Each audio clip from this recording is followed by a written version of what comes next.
Halo Sobat Info Bansos, terkini, apa kabar semuanya? Semoga selalu sehat dan dimudahkan segala urusannya. Kembali lagi di channel ini, tempatnya kita berbagi informasi terbaru dan terpercaya seputar bantuan sosial dari pemerintah. Nah, di video kali ini saya akan menyampaikan kabar gembira. Karena tepat hari ini, April 2026, ada banyak sekali bantuan sosial yang cair untuk masyarakat penerima manfaat. Jadi, silakan disimak baik-baik, jangan sampai ketinggalan informasinya. Pertama, Program Keluarga Harapan, PKH. PKH kembali dicairkan untuk berbagai kategori.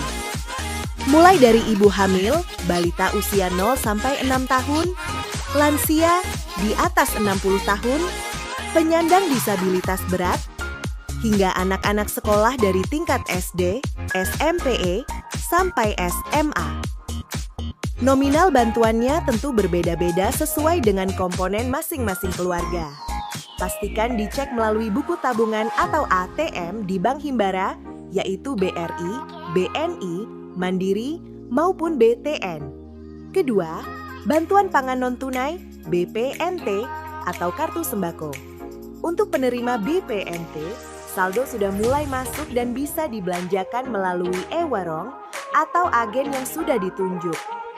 Bantuan ini biasanya berupa saldo senilai Rp200.000 setiap bulan untuk memenuhi kebutuhan pangan pokok, seperti beras, telur, dan bahan pokok lainnya.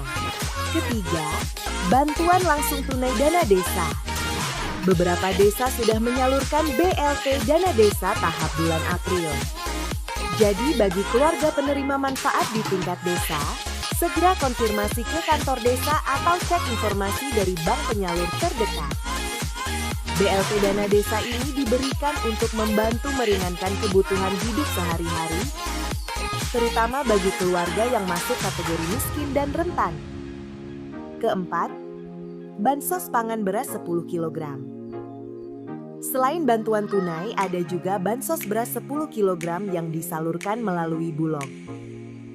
Beberapa wilayah sudah menerima distribusi langsung, baik diambil melalui kantor desa, kantor kelurahan, atau diantar ke rumah masing-masing penerima. Menuju bansos yang berlanjut di 2026, pemerintah memastikan bahwa bantuan yang bersifat fundamental dan struktural akan tetap berjalan. Ini adalah jaring pengaman utama bagi masyarakat rentan. Program bantuan yang akan cair di 2026 diantaranya itu yang pertama, Program Keluarga Harapan PKH. Sebagai primadona bansos, PKH tetap kokoh berdiri. Bantuan ini menyasar komponen vital keluarga, ibu hamil, balita, anak sekolah SD sampai SMA, lansia, dan penyandang disabilitas berat. Mekanisme penyalurannya diprediksi tidak berubah, yakni cair bertahap 4 kali setahun. Yang kedua yaitu BPNT atau sembako, atau yang bisa disebut bantuan pangan non-tunai. Kebutuhan pangan tetap menjadi prioritas nomor 1. Meski ada wacana transformasi ke direct cash, transfer uang digital untuk efisiensi program ini dipastikan aman, yaitu dalam artian program BPNT masih terus berlanjut di 2026. Yang ketiga yaitu bantuan PIP, Program Indonesia Pintar.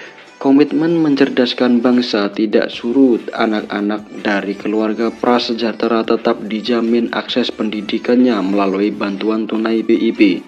Jadi PIP di 2026 akan tetap berlanjut. Yang keempat yaitu PBIJKN atau Kartu Indonesia Sehat gratis dari pemerintah.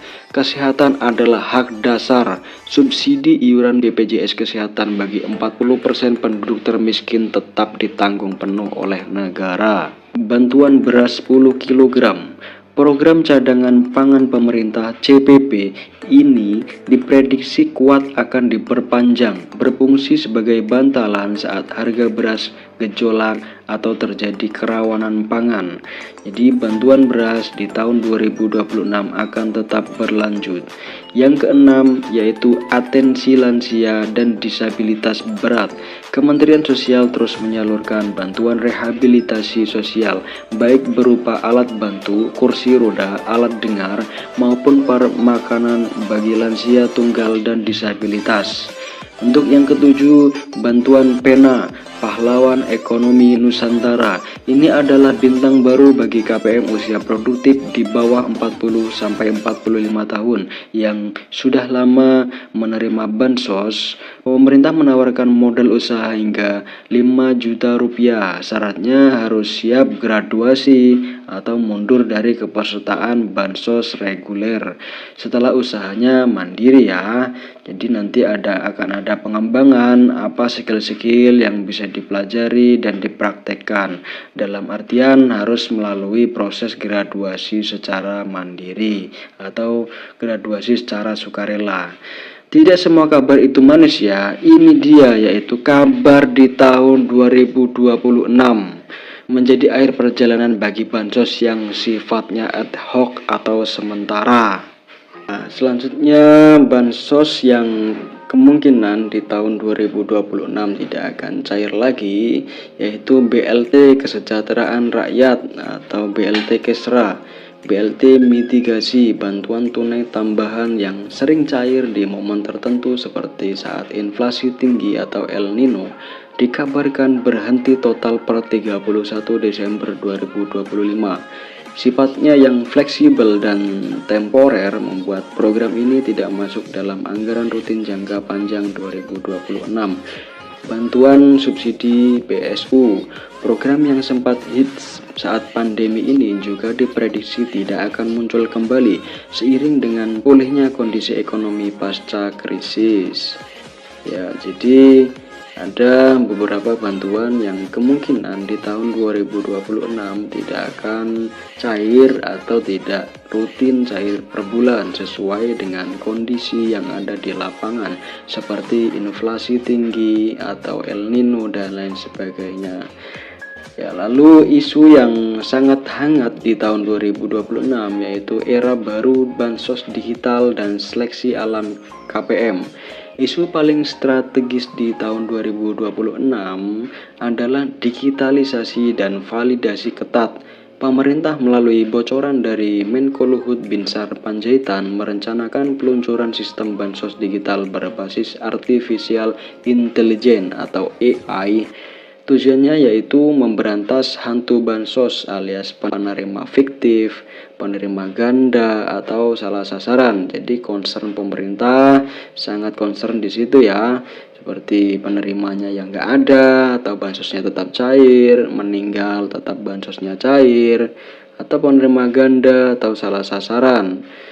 Itu pasti menjadi concern agar efisiensi menggunakan artificial intelligence. Apa konsekuensinya bagi KPM jadi KPM yang terdeteksi sudah mampu secara ekonomi, memiliki aset, gaji UMR atau di atas UMR dan lain sebagainya, yang intinya mampu akan langsung dinonaktifkan dari DTKS, data terpadu kesejahteraan sosial. Fokus pemerintah bergeser dari sekedar menyalurkan bantuan menjadi mencetak keluarga yang mandiri secara ekonomi. Saran bagi KPM, jadi simak secara sesama dan teliti. Saran bagi KPM, jangan terlena, pastikan data kependudukan Anda, KK, KTP Anda valid ya dan terbaru. Jadi ketika ada perubahan apapun itu disampaikan ke Dispenduk, datanya itu harus yang valid dan terbaru. Bagi yang masih muda dan produktif, manfaatkan program Pena untuk memulai usaha. Jadi bantuan itu bukan gaji ya sobat bansos semuanya. Jadi jangan terlalu mengandalkan bantuan sosial dari pemerintah. Gunakanlah bantuan sosial itu untuk produktivitas Anda, membantu ekonomi Anda, membantu usaha Anda agar Anda berkembang dan usaha Anda juga berkembang, dan nantinya ekonomi Anda juga berkembang dan stabil. Karena di masa depan bansos tunai murni akan semakin diperketat seleksinya. Jadi tidak semua orang serta-merta gampang untuk menerima bansos ini. Ya mungkin itu saja pembahasan dari saya. Jika pembahasan saya kurang jelas atau sobat semua ada pertanyaan yang seputar bansos, saya selalu terbuka. Ya mungkin itu saja dari saya. Kurang lebihnya mohon maaf apabila ada kata-kata yang kurang berkenan. Dari saya, wassalamualaikum warahmatullahi wabarakatuh. Salam sejahtera, salam tepat sasaran.